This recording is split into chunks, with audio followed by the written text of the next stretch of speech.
to Final Fantasy Weekly. I'm Drew Kreisman. And I'm Ira Kreisman. And on this episode, we continue our conversation on the plot themes, characters, and wild events of Final Fantasy VII. When last we left our heroes, everything had gone to hell? Yeah, pretty much. That's the technical term for exactly what happened. I believe that's right. So, Cloud is missing after having gone through this entire ordeal where Sephiroth is either totally messing with his head or just showing him true memories, or a bit of both, that led him to believe and or understand that he's not who he thought he was. So he's having an existential crisis and we don't know where. He's missing, right? Tifa has woken up in a medical facility after she had also gone through this entire ordeal, to find Barrett there explaining to her that she's been out for 7 days, and kind of a lot has happened since then. Essentially, Weapon, a giant Godzilla-like monster, has awakened from the earth and is set to do who knows what, and also Sephiroth has successfully summoned Meteor. What we were basically trying to stop him from doing this whole time with the black materia, well, he has done it, and we can see this giant celestial body that has turned the entire sky red and is hovering over the planet of Gaia in an ominous, obvious, imminent death, doom, destruction event for everybody. Yeah, that is correct. Yeah. It's apocalypse right there. It's like Loki watching the planet fall down on everybody. Yes, absolutely. And Tifa says, so, what are we going to do? Do we have to give up? And Barrett says, well, first we have to correct the record. I think that's what Barrett says. Yeah. First, these guys messed up a couple of things last episode, so let me clarify a few things. The big thing I want to say is I mixed up Carnegie and Rockefeller last time. I guess it's because all rich white dudes look the same to me. So I said it was Carnegie who might have been responsible for the Ludlow massacre. It was not. It was, in fact, John D. Rockefeller, a part owner of Colorado Fuel and Iron Company, who is widely blamed for calling in the Colorado National Guard and sending in CF&I's private guards, this corporation with private guards, Shinra, I don't know, sending these groups in to attack the 1,200 or so coal miners and their families. 21 people died. This happened in Ludlow, Colorado, known as the Ludlow Massacre. Andrew Carnegie got rich off his steel mills, notoriously dangerous places to work. He was publicly in favor of workers' rights, but he also brought in the Pinkertons, which are also private guards, to break up the strike at Homestead Mill. He was a notorious union buster, which means busting heads. He may have been a war profiteer during the Civil War. I hope I'm recalling that one correctly, because I don't want to do another correction there. You're going to have to do another one, man. Right. And to his credit, he had regrets later on and gave away almost all of his fortune late in life. And even more to his credit, he is not responsible for the Ludlow massacre. So right. It's funny, we were talking about, does it matter how you're remembered? Does it matter what your legacy is? And I was saying, well, don't blame me for some stuff I didn't do. And then we almost did that. So Yep, exactly. So absolutely fair there. And some Jupiter's Legacy parallels for anyone who's watched that show. I'll leave it at that for now. All right. Yeah, like you said, Tifa's woken up in what appears to be a medical facility. It might also be sort of a cell. And I think I said last time they were still on the airship. They're not. They're in Junin, the place with the giant cannon. And Rufus comes in, because when you own the town, you can just walk through any door you want whenever you want. He says, there's only one more important thing for you two, Barrett and Tifa, to do. Heidegger comes in right after him and says, Mr. President, preparation for the public execution is complete. Yeah. They're planning on executing Barrett and Tifa. So they are bound by their wrists and they're marched through Junin, through this. It's not a tower in the same way Shinra Tower is, but it's several floors of corporateness and militariness. And eventually they're taken into this room that really looks like it's set up for a press conference. There's all these folding chairs and there's a dais and then there's a table, and behind which would the sports stars would sit. Right. And there's people in the crowd, most of whom appear to be Shinra people, but maybe some reporters also. One of them says, "Oh, Miss Scarlet, why a public execution in this day and age?" And Scarlet says, "With the chaos resulting from media reports, we desperately need to rally public support. It's better that we punish somebody, anybody. They'll never admit it, but everyone loves this stuff, and I have to assume that comment is off the record." Yeah, right. I know. She said, I was like, whoa. Yeah, there's a lot going on there that I think is really interesting. One, I think this actually, if I'm putting on my logical, okay, can I step into the shoes of Rufus Shinra? Does that make sense? Can I do that? They're very nice shoes. Very nice shoes, very expensive. This makes perfect sense from his perspective, even if he has undergone like some kind of babyface turn here, and he's maybe a little bit more on the good side because he recognizes, okay, we have to protect the world from meteor and from weapon, which does seem to be a little bit where his head's at. He also is like, well, everyone's going to be really mad that this is happening, and all I can do to maybe placate the people in the meantime while we solve the problem is get rid of a couple of low-level eco-terrorists from back in Midgar who nobody's ever really heard from. We'll blame them, and then I'll fix the problem, right? It actually makes a certain amount of sense from his perspective. And then Scarlet has that line about how people eat this up, which is one of those things you have to keep asking yourself. And, you know, how much of our entertainment is built on looking at the misery of others. And there's always been that question of, would we get back to a gladiatorial state? And, you know, what's that Arnold Schwarzenegger movie? Oh, The Running Man. Yeah. Exactly. You know, those kinds of things, like death for entertainment. And that's been a thing not that long ago, even in this country. And so it's like, and I should say, because there's people listening to this potentially in other countries, in the United States of America, where we are.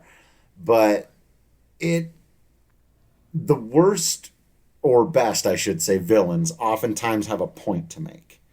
That really twists that knife. You don't want to hear him have a point to make. And when she says, hey, man, the masses really do like this execution stuff, she's probably not 100% wrong.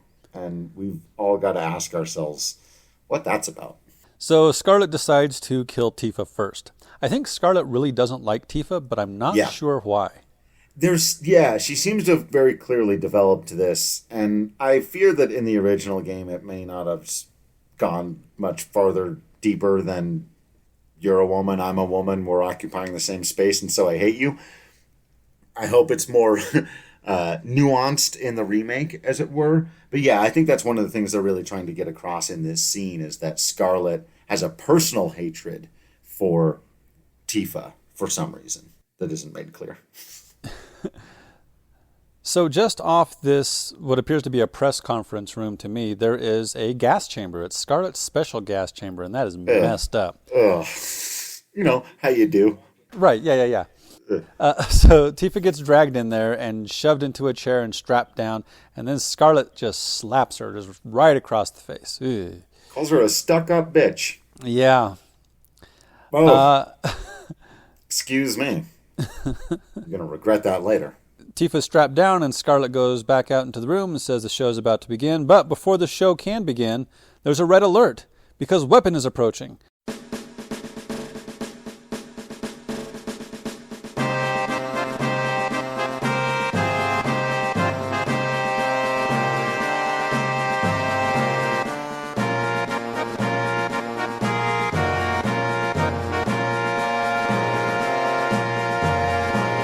All military personnel, take your positions. And everyone runs out of the room and starts to take their positions. Except this one weirdly shaped reporter person, maybe? And it's Kate Sith! And he approaches Scarlet and gasses her, I think. It's sleeping gas or something. She collapses, and Barrett is released, and he and Kate Sith fight off the guards. And then Barrett says, wait, aren't you a part of Shinra?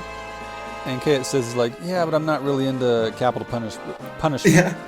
Besides, I hate this lady. She's nuts.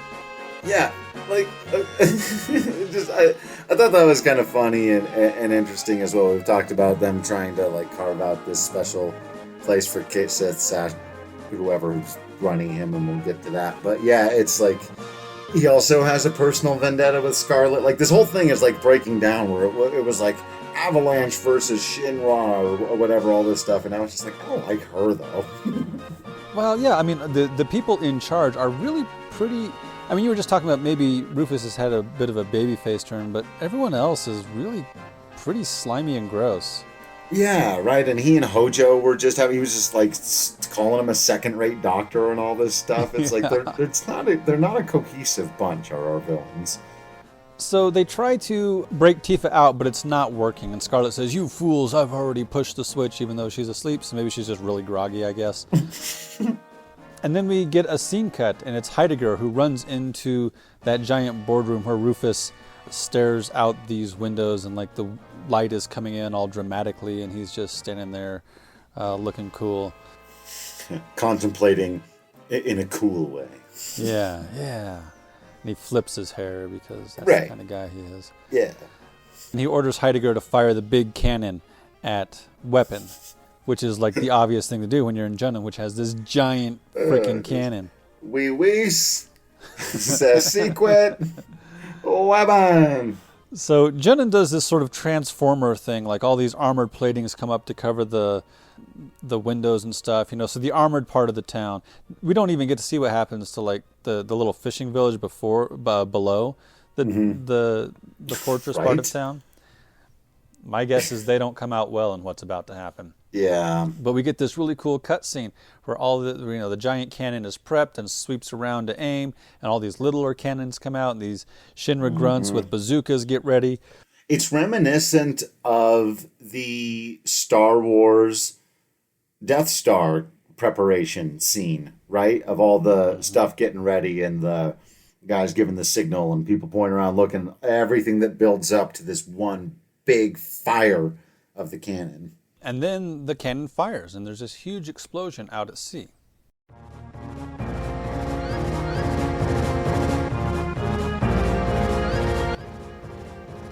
And Rufus says, "Did we get him?" It seems like it for a minute. But then the alarms go off again. You gotta know better. This is before Independence Day. I was gonna say, didn't you guys watch Independence Day? You gotta see that ship fall out the sky before you're sure of it. But no, this was actually a couple of years earlier. So we get this cutscene of this giant swimming kaiju, and this weapon is very clearly not the same weapon that we saw that attacked the highway above the northern crater. So there is more than one weapon. Yeah. This one, I don't know that they ever say it, but I think this one's supposed to be Sapphire weapon. And the one that we saw above the northern crater was Ultima weapon. No. For what it's worth. But in either case, a giant monster is swimming right for Junon, and Rufus says, "Well, shoot it again." And Heidegger's like, "Well, we can't. We got to prep the cannon. It's going to take several minutes." It's a huge cannon, dude. It takes a minute. So in the meantime, they fire all the other littler weapons, the littler cannons at it. The guys with bazookas fire their bazookas. Like, that is a good effort, y'all. Just appreciate the try. It's like those scenes. This really is a classic Godzilla scene where all the military are out there just firing away and it's doing nothing. It's fireworks for show. And so the weapon, the big monster, generates this giant wave, which is why I'm pretty sure that fishing village beneath Junon is utterly destroyed by all this, because it sweeps up on the decks of Junon, and all the guys with their bazookas are swept away and fallen off into the ocean, and the whole city is just rammed by this weapon, and it shakes, and things are bad. And then we cut again. We're back in the gas chamber, and the gas is like spewing right in Tifa's face, and Tifa's got to hold her breath. And I hate it when they do these in video games and movies, because I feel like I need to hold my breath at the same time, and right. It never works. Right. Totally. So Kaetzis says, "All right, we got to run to the airport." And Barrett's like, "Are you out of your damn mind?" And Kaetzis says, "You got to trust me." And Barrett's like, "I don't think I do, sir." Yeah. And I kind of hate this trope. Like, explain your plan. Like, it would have taken another 3 seconds to say, "The airship's out there. Sid's been buttering up the crew. Let's get the airship. We can rescue her that way." Yeah, right. I agree. I've never liked that trope, so hopefully in the remake this is cleaner. I kind of hope that there's lots of stuff with Kate Sith that is cleaner. The entire Kate Sith arc and introduction, and yeah, there's a lot, like we talked about before, there are a lot of good ideas in there. The execution just wasn't great. And so that's why, that's one of the reasons why you remake something, is to have a better execution of a good idea. So we cut again, and now there's this news crew out on the deck, and there's a woman who looks very familiar who's talking to a camera out on the deck, reporting on the event. And as Barrett and Kate Sith run by, she says, "I know you're in a hurry, but could I please have a word?" And Barrett's like, "You just said I'm in a hurry."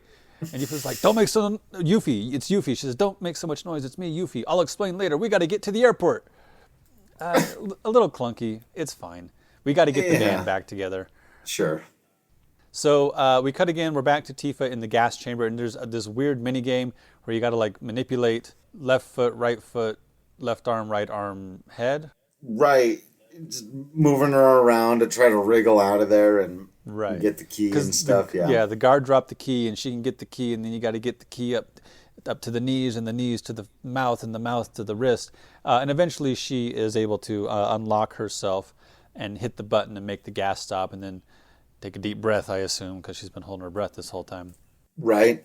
I actually do like this scene, even though, again, I agree with your tone there that they probably could have been executed a bit better.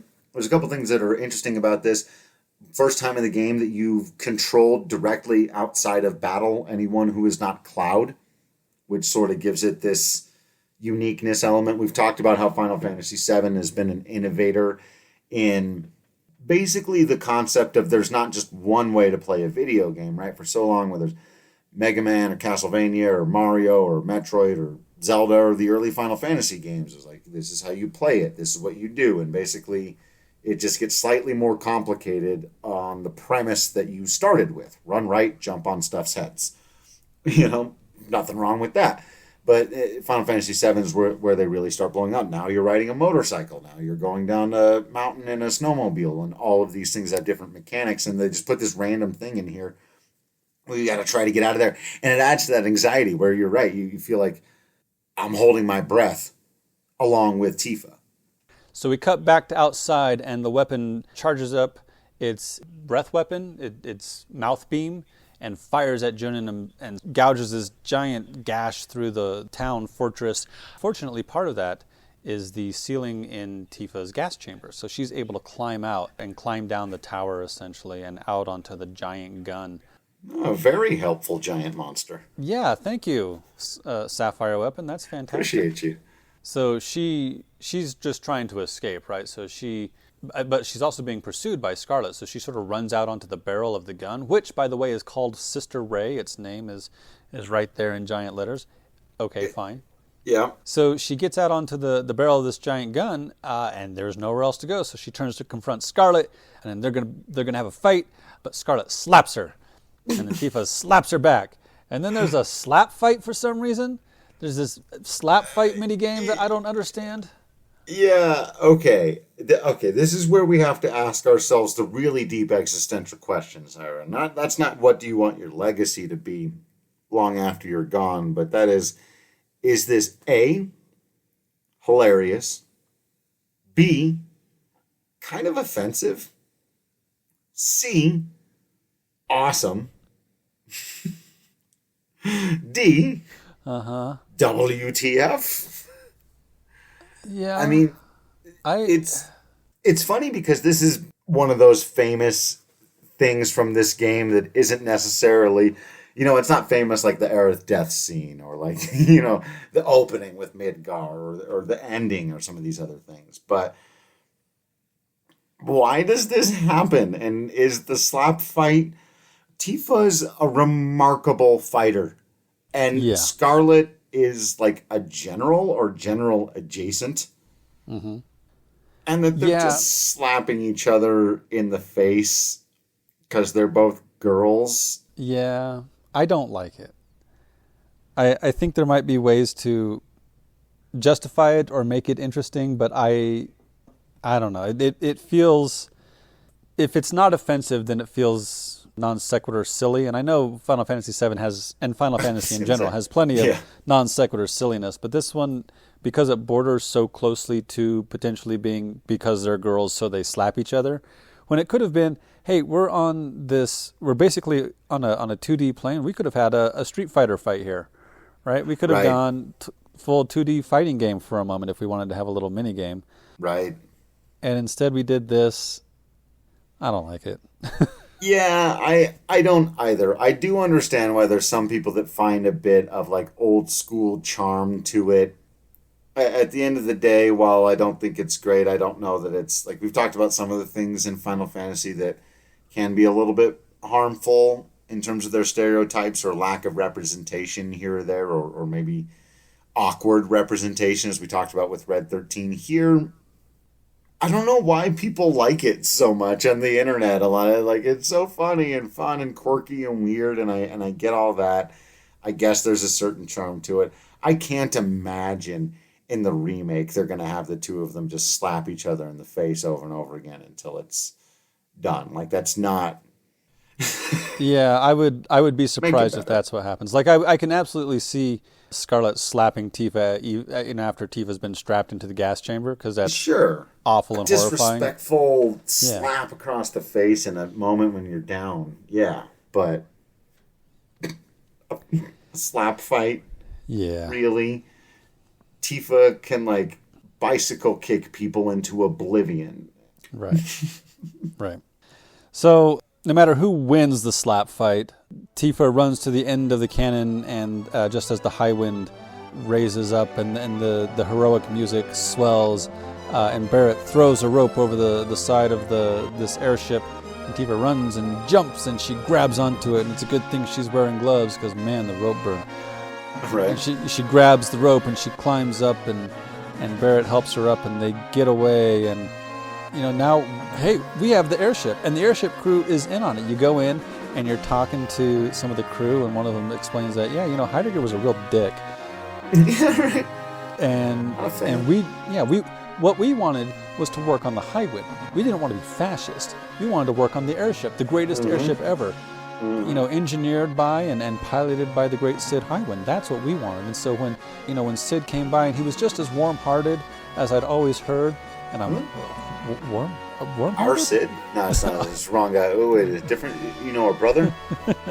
Because both brothers were named Sid Highwind? Yeah, right. That'd be confusing. My brother Sid and my other brother Sid. Mm-hmm. Now we've got the airship, and Sid welcomes Tifa aboard, and Yuffie is on deck being airsick.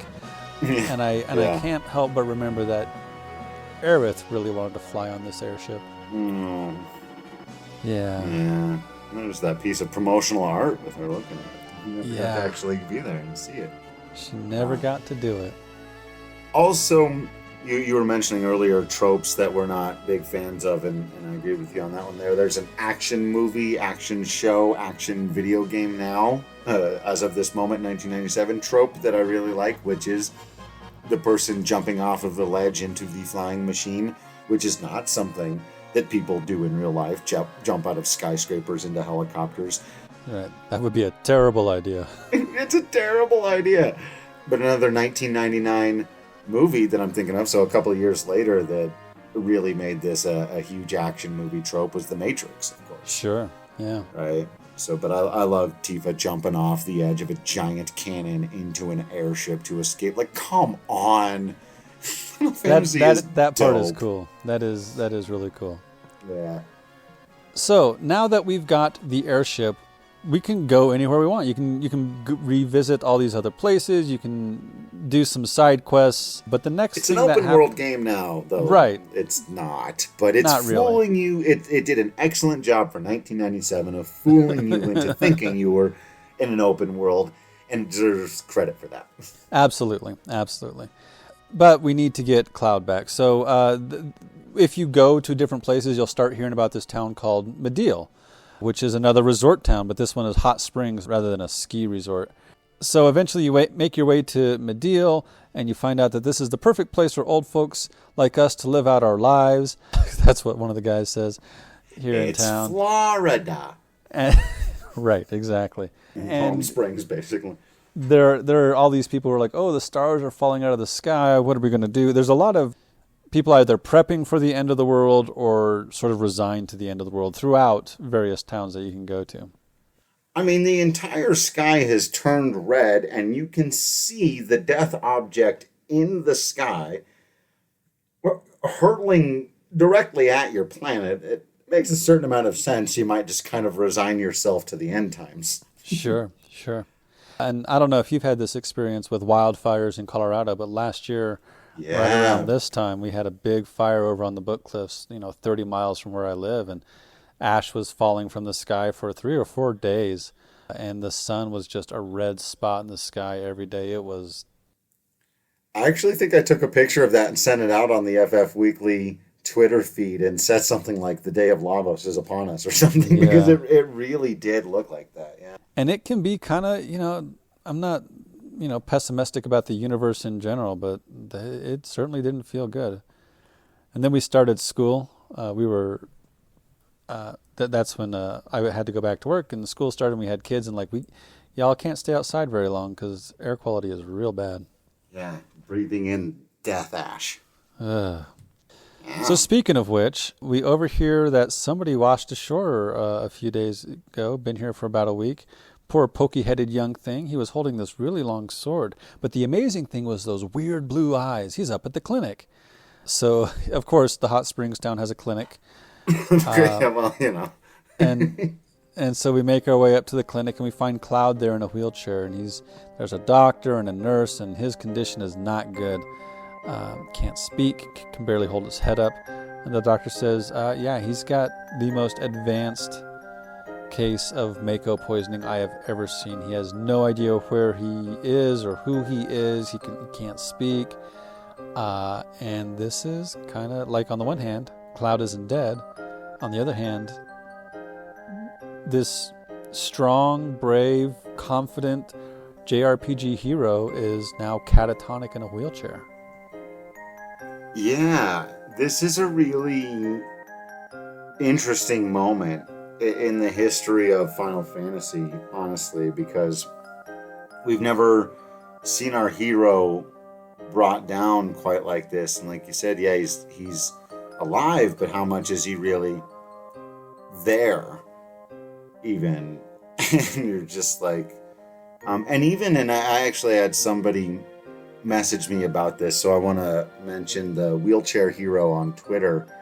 And, she mentioned this was something that for, people with disabilities, to actually see him in a wheelchair and be able to, recover from it and do certain things. We'll get into all that. But actually seeing in a video game, think about how many times you can think of the main hero of a game sitting in a wheelchair, having to deal with a disability for a minute. And, this is an interesting, and I didn't recognize it at the time necessarily as a kind of representation.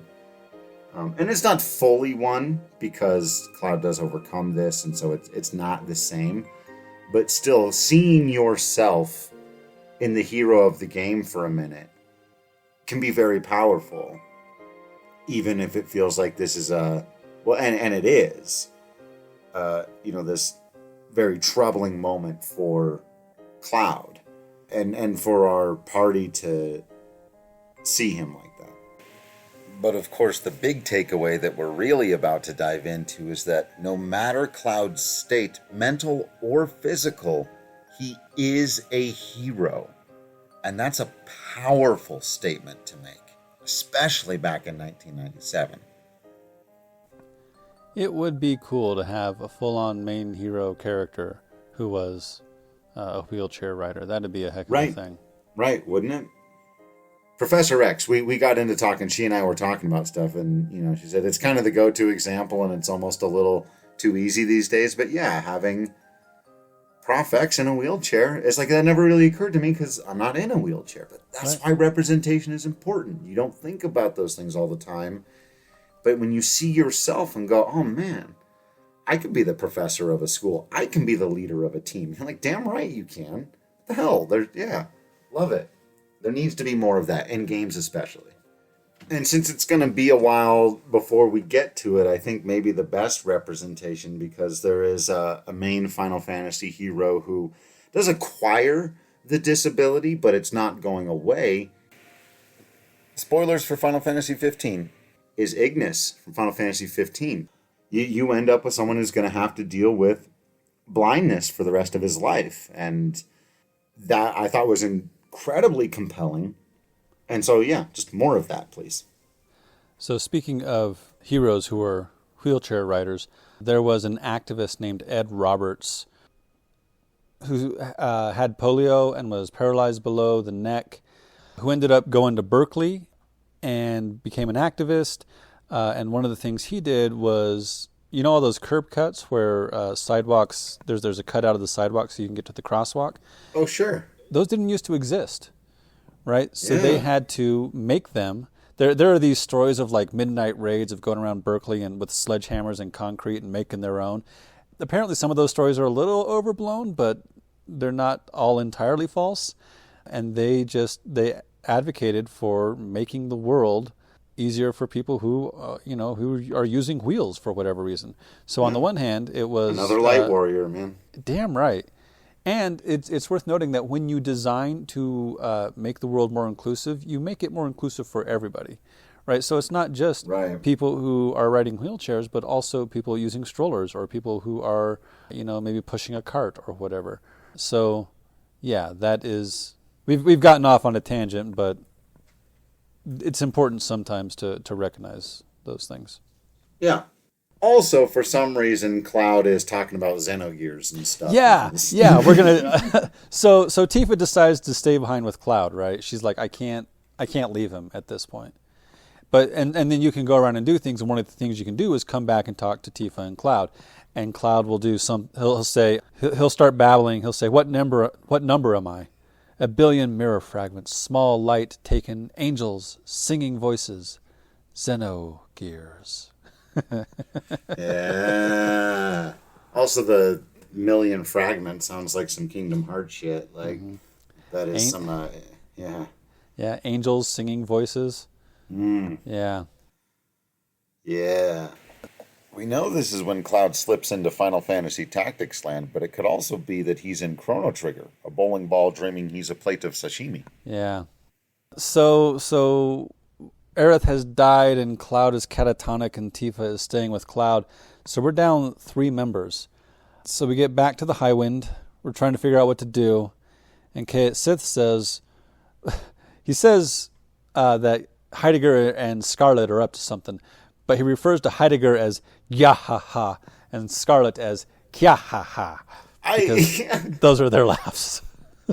It's funny that had happened because like right before reading that, I had noticed that. And I hadn't really for the rest of the game leading up to this point, but she had been laughing more often, and I had noticed her K at the beginning of the Kyahaha, and that he always had his Gyahaha.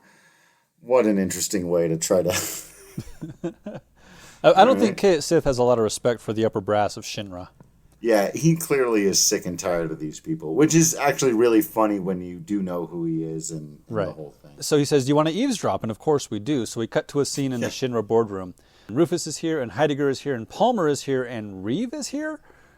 Question mark? Yeah. He doesn't say anything during the whole process, but he's here, and that might be important. Yeah. So Rufus breaks it down for us. We got 2 issues. 1, we got to destroy Meteor, and 2, we got to remove the barrier around the northern crater and defeat Sephiroth. Any ideas? And Heidegger says, well, the first problem is already solved. Meteor will soon be smashed to bits. The plan is already in motion. We're collecting huge materia from each region. God. I know. Bigger gun. More big. I mentioned Independence Day earlier, and for those of a certain age, and we all saw that movie around that time, he's the presidential advisor who gets everything wrong. That's Heidegger, the military guy who's just like, let's nuke it, sir. Yeah, I'm not sure that's going to work, single time. Yeah. The answer is always a bigger explosion. Yes, right. So Scarlet comes on the scene and says and explains that huge materia is high-density special type of materia made through compression process and Mako reactors. The energy extracted is 330 times the strength of normal materia. We're going to gather these 4 huge materia and we're going to ram it into Meteor, and there'll be a huge explosion, reducing Meteor to bits. So I just want to point out that she's been trying to get the huge materia thing going since before Meteor was summoned. So her plan was always to create, a nuclear weapon. A big ramrod of nuclear magic power, yeah. Exactly. Not because she knew Meteor was going to happen, but just because she is a capitalist warmonger, and that is who she is. And right. She's just now seen a reason to use it, so let's speed up production, people. Exactly. Money's not going to make itself. Oh, it's so craven and disgusting, and yeah. So Rufus, like you said, maybe having a bit of a face turn. You're going to ram Meteor? You think we got the technology to do that? And Scarlett's like, first things first. And I'm like, no, Rufus's question is important. Seems logical to ask. And she's like, no, we just got to collect the huge materia first. And Heidegger's like, I've already sent troops to Coral. So the places to get huge materia, they already got one. There's one in Coral, there's one in Fort Condor, and there's one in the underground or the underwater laboratory. And he just sent troops to Coral. And that sets Barrett off, of course. So we cut back to the High Wind, and Barrett's like, what can they do to Coral that they haven't already done? We got to get there first and get a hold of the huge materia. I really hope in the remake they don't call it huge materia. They got to come up with a better name for this. Yeah, it's like hyper-dense materia. I don't know if it's meant to be... Anyway. It's just... I can't imagine them having these actors... the incredible world and believability that they've built. Huge materia. Our heroes go to North Coral. This is the former coal mining town where Barrett grew up. That is now this shanty town in the shadow of the Gold Saucer. And they make their way out to the coral reactor. And this big train comes out of the reactor. It's like, I don't think you could have kept that train in there. There's some weird perspective issues. PlayStation 1 graphics. But either way, they jump on the train. Actually, they jump on the second train. And then there's another mini game where you got to move the levers right to catch up to the other train, and then you hijack the other train, and you jump from car to car, and you fight things, and something about trains is a metaphor, and you hijack the train. I was going to say, Final Fantasy trains mini game. I got you. Final Fantasy VI train out the vector. Final Fantasy VIII has a train mini game pretty early on. Lots of trains. Yeah. All the trains, man. Trains. So we hijack the train, and there's a mini game to make it stop on time, which you can fail. So if you succeed, the train will hit the brakes and will come to a stop just before it would have destroyed the shantytown. Or if you screw it up, it smashes through the shantytown, and it is a mess. Yeah, and then that's how the Final Fantasy VII story ends, right? And the meteor strikes Gaia, and everyone dies. Even if you mess it up, you can get the huge materia. You just got to pay like 50,000 gil to get it. Oh. Yeah. So then next we go to Fort Condor. You got to play that mini game again. There's the giant bird now. The giant condor is not just the egg is up there, but the giant condor is also up there. And we're here to protect the condor. So we play the mini game. You fight off Shinra. You protect the condor long enough for the egg to hatch, and a giant light of fire comes out of the egg, and the condor falls from its perch and presumably dies, and then a condor chick hatches from the egg, and then you get the phoenix materia, which would suggest that the condors are perhaps, in fact, phoenixes. Yeah. Oh man, Final Fantasy, the only place where you go from this really serious, all this stuff that was just happening, impending end of the world. But before we can wake our friend out of this very serious coma and defeat the giant monster and the impending meteor crash into the planet, we gotta do this thing with the condors and play this weird little mini game. We'll wake the thing, get this new piece of magic sight with the magic bird. So with 2 pieces of huge materia in our regular-sized hands, we go back to Medeal because we want to check on Cloud and Tifa and see how they're doing. And we get to the clinic, and there's a sudden earthquake. Like, what? Why is there an earthquake? And Cloud says, they're coming. He goes straight horror movie on us. Yeah. And he's suddenly the little girl from Poltergeist. Yeah. And there's an earthquake, and we go out of the clinic, and we see, oh my God, the life stream is bubbling up through the earth right here in Medeal. Why is that? And then, oh shoot, there's one of the weapons soaring around the skies up above. And this is definitely the one that broke out of the northern crater when Sephiroth was given the black materia. So this is the Ultima weapon as opposed to I think the Sapphire weapon that attacked Jinan. And it drops down into Mideel, and we fight it, and we beat it, but it flies off after a bit. And for a moment, and we just played this trick, for a moment it looks like everything's fine. But then there's another earthquake! Yeah. And everyone runs away, and Tifa grabs the wheelchair, and she's going to wheel Cloud out of here, and she's going down the path, and then, no, there's just this giant sinkhole, and the two of them tumble down into the life stream. And as we all know, that is not good. Not where you want to be. Right. Well, maybe. Well, we're about to find out how maybe the life stream isn't all that bad. I mean, there's Mako poisoning, right? But that's right. Different. This is the life stream. Yeah.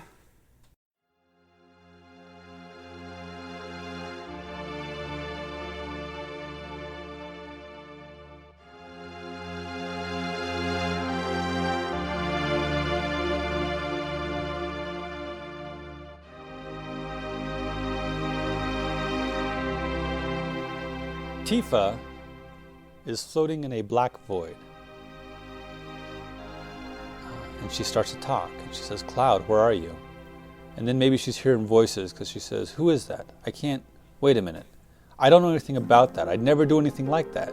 She starts calling out to Cloud, and she's sort of spinning around and spiraling into the darkness. And then when she comes to, she's in this weird place. I tend to think of it as Cloud's memoryscape. There's sort of this hub, and it's kind of a hill, and it's sort of the greeny white that sort of exemplifies the white stream, or the life stream, excuse me. And then there's these three branching areas, and there's three clouds sitting nearby, all faintly translucent, and then there's one that's really translucent way in the foreground. And the three sitting in the cloudscape, the memoryscape, are just sitting there, but the one in the foreground that you can pretty easily see through and maybe forget is even there appears to be in pain, is writhing. Yeah. This is really weird and cool and interesting and challenging in a lot of ways, right? Like just looking at these images and everything that is about to transpire here, but just that, like, if anyone's ever played Psychonauts, that's like the only other thing I can really think of.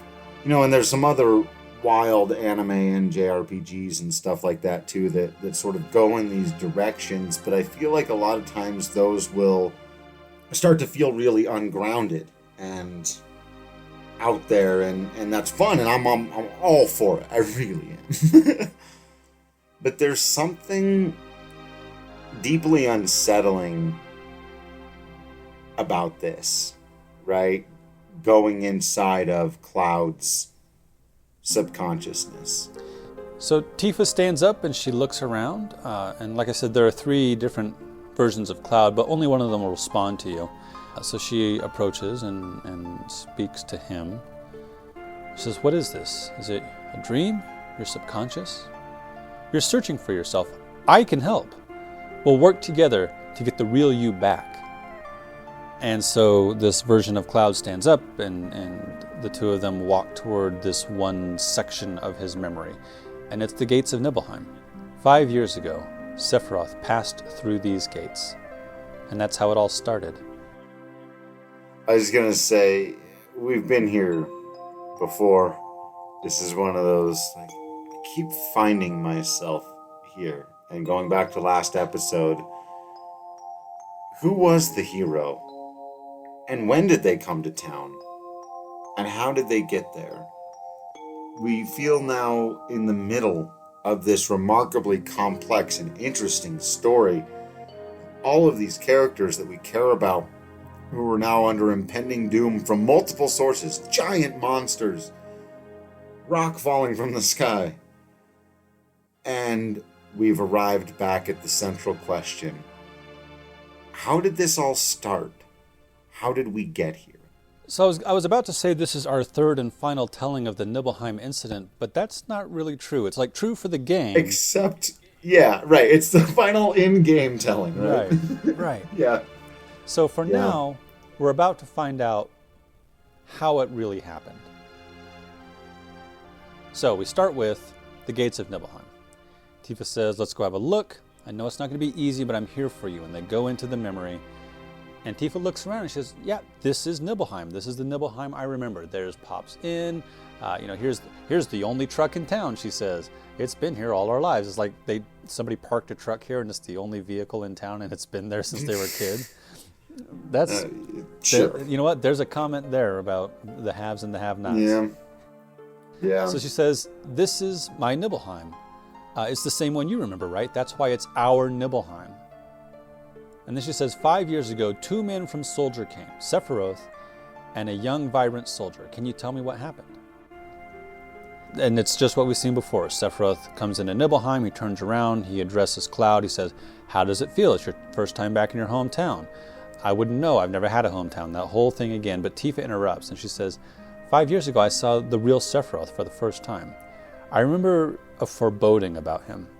And then Cloud, in his usual, Cloud soldier first class clothes, walks up with a couple of grunts. And the subconscious Cloud, the one that's accompanying Tifa in this memory, turns and walks into this memory of Cloud, and Tifa says, No. This is not right. I've been hiding it. Afraid that if I told you, something terrible might happen, but I'm not going to hide it anymore. And the screen blinks, and everyone else goes away but her and Cloud, and she says, you weren't here. Cloud did not come home to Nibelheim 5 years ago. I waited, but you never came. And so the memory restarts. Sephiroth approaches, and then it's the black-haired dude with those grunts. And then it fades out, and then we go back to the memory escape. I'm pretty sure it's meant to be Cloud talking, but it's sort of disembodied. It doesn't have his name in front of the speech, which I think is meant to imply like he's still figuring out who he is, right? Where he came from, how he came to town. So he says, you mean that member of Soldier who came with Sephiroth wasn't Cloud? So go to another memory. The starry night at the well, and our promises. What if the memory was just a lie? Tifa says, don't hurry, don't answer too quickly, just keep checking all those small emotions and it'll come back little by little. The heavens were filled with stars. So we're back at the well, and it really is a beautiful scene, even by PlayStation 1 standards. It's just gorgeous, man. Yeah. We've got adult Cloud and adult Tifa standing at the well, and the child versions sort of fade in, and we get this scene again.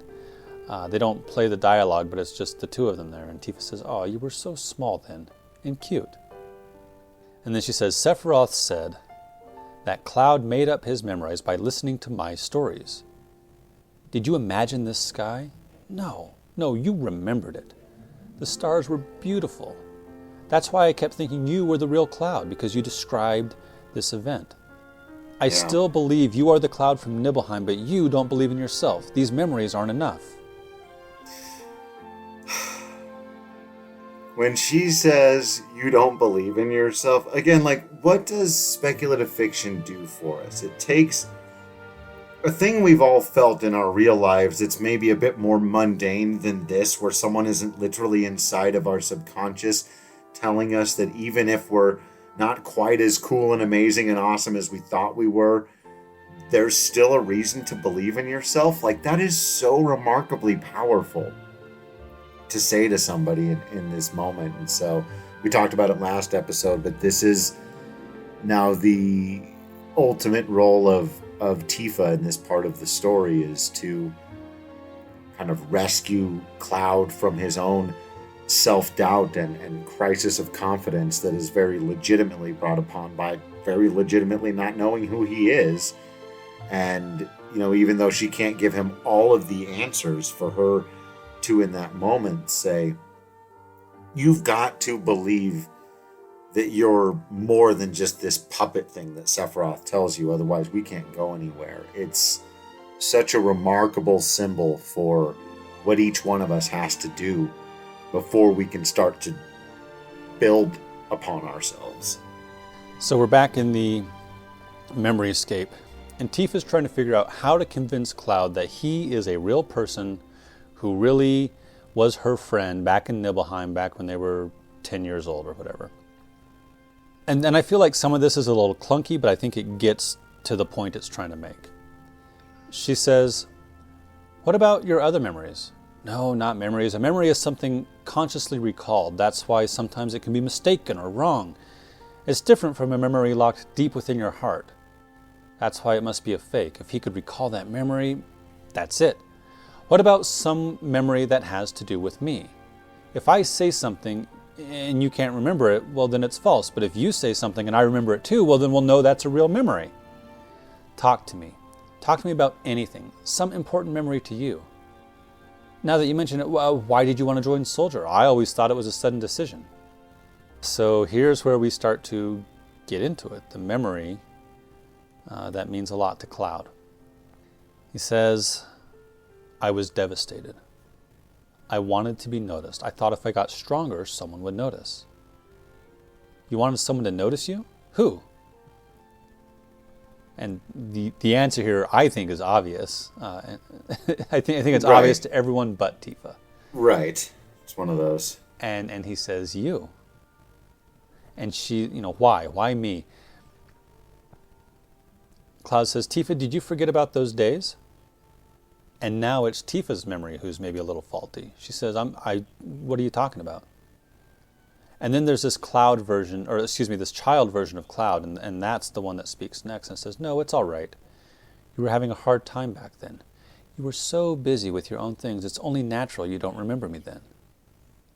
It's important to me. I hate to say it, but it's a very important memory. Do you want to see it?" So we get to the third branch in this memory escape, and it's a window looking to a house. And Tifa approaches the window, and she looks in, and it's her room in her house in Nibelheim. Cloud says, "It was my first time there." And there are other kids in the room, and we get that cool transition, and now we're in Tifa's room, and we're looking out the window, and we see Cloud running up the lane. And some of the other kids are looking out saying, hey, look, it's Cloud. Cloud's coming. Do you think he wants to come in?" So Tifa explains, "Yeah, we live next to each other, but I didn't really know you that well. I've known you since we were kids and always thought we were close. Now you mentioned it, I don't think you'd ever been in my room before." And Child Cloud says, "Yeah, Tifa always used to have her own group." And Tifa, it's starting to come back to her. She says, "Oh yeah, that's right." Cloud says, "I thought they were all stupid. You were all childish, laughing at every stupid thing." And Tifa says, "Well, yeah, we were children." And Cloud gets it. He's like, "Yeah, I know. I was the stupid one. I wanted to play with you all, but you never let me in. You never let me be in the group. So I started thinking maybe I was different, that I was more mature than you childish kids. I thought maybe..."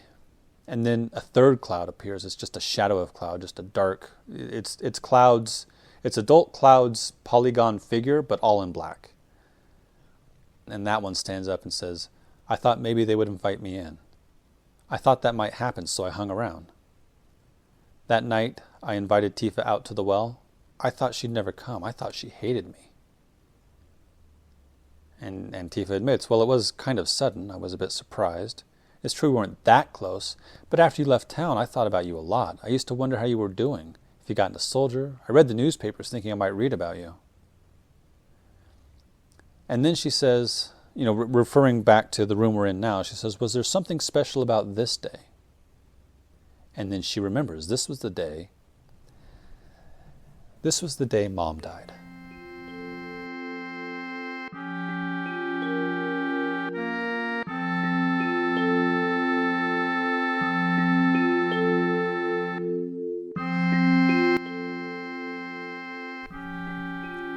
So we switch scenes to the Nibelheim mountain range. And Tifa and her friends are there, and Cloud's not there yet. And she says, "I wonder if there's anything beyond that mountain." The kids are like, no, Mount Nibel is scary. Lots of people have died there. No one makes it through this mountain range alive. Tifa says, "Well, how about those who have died? You think Mom passed through these mountains?" "I'm going." And she starts going up the trail to Mount Nibel, and I think there's 3 other kids, and 2 of them follow, and one of them doesn't. One of them's running back as Cloud comes running up. And he hurries after them to go with Tifa because he wants to be with the group, right? He wants to be part of this group. And they go up. We've gone up this path before when we were with Sephiroth in that memory, going up to the reactor. And you get to that swinging bridge, right? And two of the kids, the other two kids are like, nope, not doing that. But Tifa just goes and Cloud follows. And then it fades out and Cloud explains, Tifa missed her step. I ran to her, but I didn't make it in time. We both fell off the cliff. I only scarred my knees, but... And so I'm reminded, of course, of when this happens, when, in the memory, when Tifa's in her cowboy hat. Yeah. And he catches her, right? Yeah. And then I'm reminded of every single time in the remake when someone's about to fall and somebody else grabs him by the wrist. Or when Dyne falls, right, and Barrett grabs him by the wrist. It's that recurring metaphor of when you fall. Yeah, I'll be there to catch you. And there's also this recurring motif of the scraped knees. He had this memory when he first fell through the church and was unconscious, lying in Aerith's church. And we got this line of dialogue that had absolutely no context at the time. He said, back then, I only had scraped knees. Like, what are you talking about? That this fall, that at the time was through the plates, right from the top of Midgar down into the slums and through the church, struck a chord with him in this memory of when he was a child and he and Tifa both fell from a ladder. And as we're, going to learn here, this sort of guilt, and not that Tifa died, obviously, we know she's still alive, but the survivor's guilt that can come when you feel like you're supposed to help and or protect, or you were trying to help and or protect somebody, and they end up much worse off than you do. So they are eventually found. A couple of adults arrive. One of them picks up Tifa, who's unconscious. The other one blames Cloud. Cloud, why did you bring Tifa to this place? What the hell's the matter with you? What if she dies? And they carry Tifa out, but Cloud's got to walk on his own. Yeah. And he explains that Tifa was in a coma for 7 days. If only I could have saved her. I was so angry at my own weakness. I thought Tifa blamed me. I got out of control. I'd get into fights with anybody. It was the first time I heard about Sephiroth. I thought if I were strong like Sephiroth, then... And we fade out of the memory and back into the memory escape. And he says, if I could have gotten stronger, then even Tifa would notice me. And Tifa says, I'm sorry. If I had remembered, we could have done something sooner. And Cloud's like, no, this isn't your fault. Yeah. But then Tifa has a revelation. She says, I remember when we were both 8 years old. This is it. This is the memory. Okay. You weren't created 5 years ago in some lab by some creepy, slimy, greasy scientist. Now that we're getting our emotional baggage out of the way, remember we were doing this to prove that you're a real boy. You're a real boy. Yeah, and she says, we've almost found the real you. Let's go back to Nibelheim. All right, we're going to replay the Nibelheim incident one more time, and we're going to figure this out. So, they run back into the Nibelheim memory. They stop and they look around, sort of memory Nibelheim, and Tifa says, where are we going? And Klaus says, the Maker reactor, 5 years ago. So we're back in the reactor, and it's that creepy room with all the pods and the stairs and the sign over the door that says Genova in really dramatic script. And Sephiroth has his giant sword, and he turns it against like a 14-year-old Tifa and slashes her across the chest. And in slow motion, she falls down the stairs, just like we saw before. And this is where Cloud's supposed to show up with his Buster Sword, but of course it's not him, it's the black-haired dude. And Tifa says, hey, it's Cloud. And Cloud says, no, it's Zack. And we know Zack, or we know of Zack. We know a Zack. But now we've heard this name again. Yeah. This is Aerith's Zack. So clever. So, you could have maybe put it together if you were a remarkable sleuth back in the day and you were trying to find it, but that it just makes you just like, oh, Zach! Aerith's old boyfriend that she had mentioned, and we had met his parents, and it just seemed like this person had been out there, and now we know. Of course, now Zach has his own game, and is a very popular character in the history of Final Fantasy. We don't get a ton of him in OG FF7, but this moment, and he goes, that's Zach. Ooh. And we're about to find out that Zach is a good dude.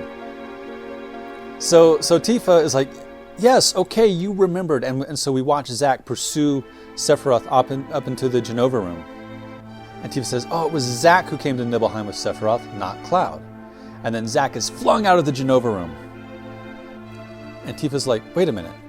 We're still in the memory. Cloud, did you see this? Did you see it all? Cloud's like, yes, I saw everything. And a shadowy Shinra grunt comes into the Genova, into this weird pod room, right? All the hair on my arms is standing up right now. and he sees Tifa, and then he goes up to Zack, and he takes Zack's sword, and he goes into the Genova room, and we see Sephiroth there doing his weird thing with his mother Genova and ripping the head off the thing and the oil and the grossness, and Shinra's grunt runs up there and stabs Sephiroth, and Sephiroth says, "Ah!" because he just got stabbed. You're sure. Unexpected. He says, "Who are you?" And the grunt says, "Mom, Tifa, my town, give it back. I had so much respect for you. I admired you." And he backs off and he turns around and he pulls off his Shinra helmet, and it's Cloud. And Cloud was the grunt. So we mentioned before, oh, this Shinra grunt might be important later on through all these memories, right? And this is a revelation for Tifa and Cloud both. And she says, that's what happened. You were there. It was you. And so we get sort of these scenes from the Nibelheim incident again. And it's Zack in his proper space now instead of Cloud. But also we're sort of focused on that grunt who is Cloud. And so we're back in the truck, right? And Zack says, "Hey, Cloud, if you're feeling sick, why don't you take that mask off?" Remember, Cloud was talking to was trying to be nice to the grunt, saying, "Oh, I'm sorry you're sick." It was Zack talking to Cloud instead. Zack was his friend, right? Zack took care of him. This first-class soldier. Yeah. Right? Cloud is idolizing Sephiroth, but Sephiroth is cold. Zack is his friend. Zack is who he looks up to, right? Mm-hmm. And so we get Cloud's memories. He's like, yeah, this is me. I never made it as a soldier. I was embarrassed. I didn't want to see anybody. He could have gone into town with his helmet off, but no, he keeps that helmet on. Kept his helmet on. Right? He's embarrassed. He's the one who tells Tifa she can't go into the reactor. He's the one who takes the picture of Sephiroth and Tifa and Zack. He took the picture. He took the picture. He went in to see if his mother was alive, but now he's he's the grunt lying outside Cloud's house, right? Yeah. He's there for all of it. He was the grunt keeping an eye on Sephiroth when Sephiroth is having his mental break in Shinra Manor. Yeah. This really, I said it enough last episode. It's so brilliant. It's so it's really for good. All of the we talked about Kate Sith and how haphazardly that is done, and certain things in Final Fantasy that do just kind of show up out of nowhere. But why is this stuff so beloved? Why does it get so deep into us? Because of moments like this where you just go, oh, he was right there in front of our faces the whole time. They have now told this story 3 times, and this third telling makes perfect sense, as strange as it is. And you're like, oh, it's so clever, so brilliant, and so powerfully done. It's not just done to be like, ooh, look how clever we are at telling stories, and look how we can weave these things together and lie to you twice and then tell you the truth. It's all about self-discovery so that we, the player, can feel what Cloud is feeling, so that all of us together and Tifa have this, oh my God, I get it, and you are a real boy, and you do matter, and you are important, and you were there. Yeah, that's the line for me. When Tifa says, "You came. You kept your promise. You came when I was in trouble." And it's really great. And he apologizes. He says, I'm sorry I didn't get here sooner. He says, no, Cloud. It's all right. You came, man. Yep. So that's the big emotional hit. And now we're about to get the badass hit. Yeah. Because so Cloud sort of carries Tifa off to the side to get her out of danger.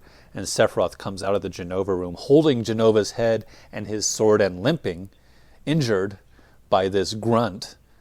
And he limps out of the room, and then Zack says, Cloud, kill Sephiroth. And he gives Cloud his sword, right? Because Zack can't do it. So Sephiroth is leaving and Cloud pursues him. And he calls him out, right? I might have just like slashed him in the back or something. No. Yeah. Calls him out. Sephiroth turns around and impales him. He says, don't push it. And he, one-handed, right, wielding this ludicrously long sword, lifts Cloud up off the floor. And then Cloud... Yeah. So this... How exactly this next part happens depends on whether or not you're watching this scene or you're watching... Which version? Last Order, is it? Yeah. Okay. But Cloud grabs hold of the sword blade, Sephiroth's Masamune, the longest sword, in the multiverse, and he reverses the leverage basically, and now he's on the floor, and he lifts Sephiroth off his feet, and Sephiroth is like, "I'm sorry, what now?" What is happening? And then flings Sephiroth off to the side, slams him into the wall. The sword comes out of Cloud. And it all falls down into the I guess the life stream below, or certainly the Mako, the liquid Mako in the bottom of the reactor. Dude. And so did he kill Sephiroth when Sephiroth died 5 years ago? Is that what this is? That's what we're kind of led to believe here, right? Is that's how they had thought, okay, Sephiroth had died. That's why we believed he had died. That's why no one's seen him in 5 years, because this is what happened. And dude, tell me that wasn't one of the coolest things you'd ever seen in your life in 1997. It was so cool. Yeah. Oh man, when he just like, I am impaled, but I am going to lift you from the other end of the sword. I just every time I see, in every iteration, in everything that it's been done in, it never ceases to give me goosebumps, that moment when Cloud just says, no, I don't bow to you. I do not die right here, right now, just because I'm supposed to, just because you're ultimately powerful and I am the grunt, just because you are the arm of super capitalist fascism, which isn't even what you're doing right now, but it's what you've been. And I'm just some guy from a farm town who never made it as a soldier. Like, no, you hurt my mom, you hurt my friend, and I do not concede. And it's just powerful. And I every single one of us in 1997 stood up and yelled, yeah. Just yes, absolutely. Yeah. So I would like to take a moment here to just put it all, just like to lay out the timeline as best we know what happened. So when these two were 8 years old or so, they weren't the best of friends. I think Tifa remembers them being better friends than Cloud does. But Cloud really wanted to be part of the group. Right. And so at first he tried to say, oh, it doesn't matter, I'm more mature than them. But then he kept hanging around, and then he thought that would be his ticket into being invited, and it kind of worked. But the moment where, the day where he was really accepted as part of the group was her lowest day, the day her mom died. And he came in to be a friend. And then she decided, her mom just died, she's not doing well, she's going to be reckless. And Cloud goes with the group because he wants to be part of the group, he wants to be Tifa's friend. And then they fall. And Tifa doesn't remember this part very well because she fell and was in a coma for 7 days, but Cloud absolutely remembers. So we're good so far. They basically remember their childhoods a little bit differently, right? Yeah. So Cloud wants to be strong now. He feels guilty, so he decides he's going to be a soldier. And they have the promise at the well. He says, I'm going to go do this. And she says, when you're a famous soldier, you'll come back and help me, right? 5 years later, the Nibelheim incident. They come back to Nibelheim. It's Sephiroth, it is Zack, and it's a couple of Shinra grunts. Tifa was really hoping Cloud would be there. She's been thinking about him. She's been reading the newspaper trying to see if he's been a soldier. But he doesn't show up because he's got his helmet on. Sephiroth goes into Shinra Manor. He has his mental break. They go to the reactor. They find Jenova. Zack and Sephiroth fight. Zack loses. Tifa wants revenge for her father's death. Tifa definitely loses. Cloud throws Sephiroth into the life stream. Is that basically what happened? Yeah. Nailed it. And that's why everybody remembers things a little bit differently. Tifa doesn't remember Cloud being there. Cloud definitely remembers being there. But his hero worship and his, getting messed up in the head and then imprinting on Zack makes him think he was in Zack's role. Sephiroth, I think, does not know that Cloud was there. I don't think he was lying to Cloud. I think he literally thinks that Cloud was made in a lab. Yeah. And it also boosts Sephiroth's ego to believe that Cloud is just a failed attempt to recreate himself. Sure.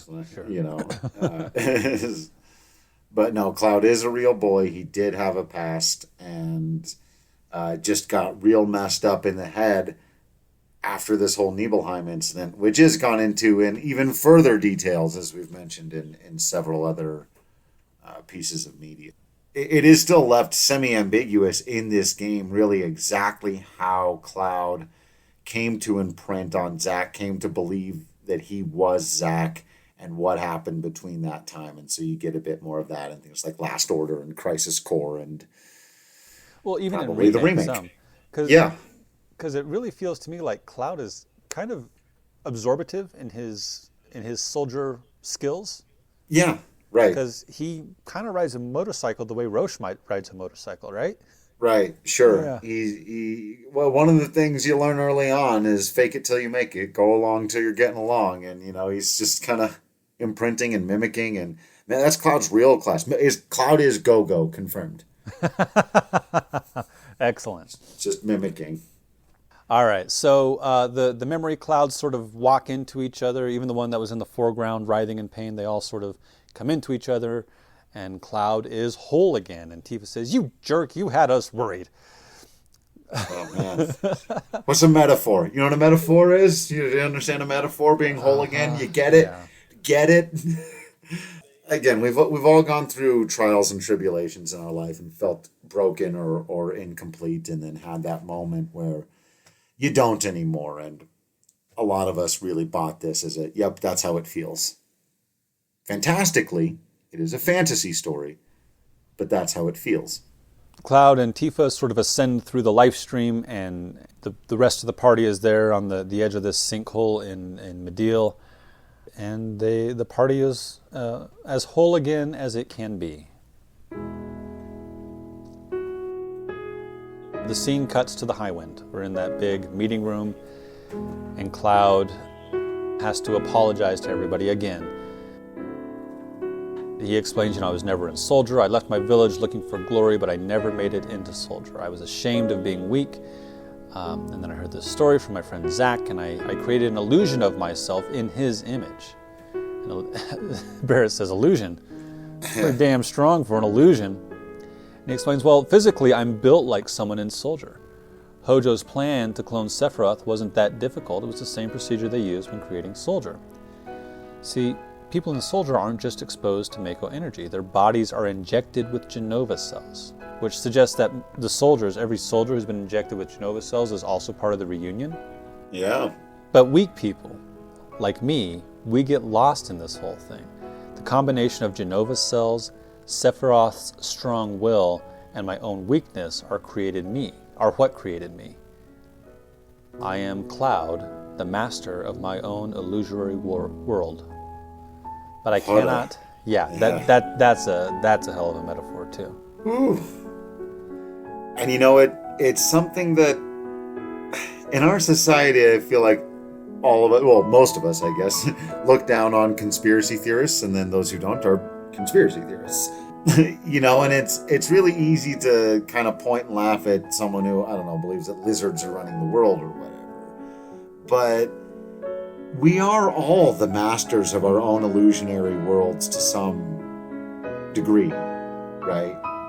We all paint narratives about what we believe and who we are, and we hope we can live up to those things. And sometimes it's just aspirational, and there's nothing wrong with that. But we all do this thing, and so I think that's that last sort of exclamation point on his metaphor when he says, I am the master of this world that I created. It's like, in some ways, we are all that. And there are ways in which it can be good, and as we've seen here, there are ways in which it can be really self-destructive, and you need to break that down and recover from it and realize that the world isn't run by lizard people, and the world is round, and things like that, right? And you've got to get there, but it can be really easy to think, oh man, not me, I'm not. But we all kind of are a little bit. So Cloud says, I cannot remain trapped in an illusion. I'm going to live my life without pretending. I'm the reason Meteor is following toward this planet. I have to do everything in my power to fight it. Barrett says, good, so you're going to fight to save the planet? Cloud says, well, it's like you always told me. There ain't no getting off this train. And like everybody in the party says it, and it's kind of fantastic. Oh man. Hope you're not tired of the train metaphor, because it's perfect. Boom.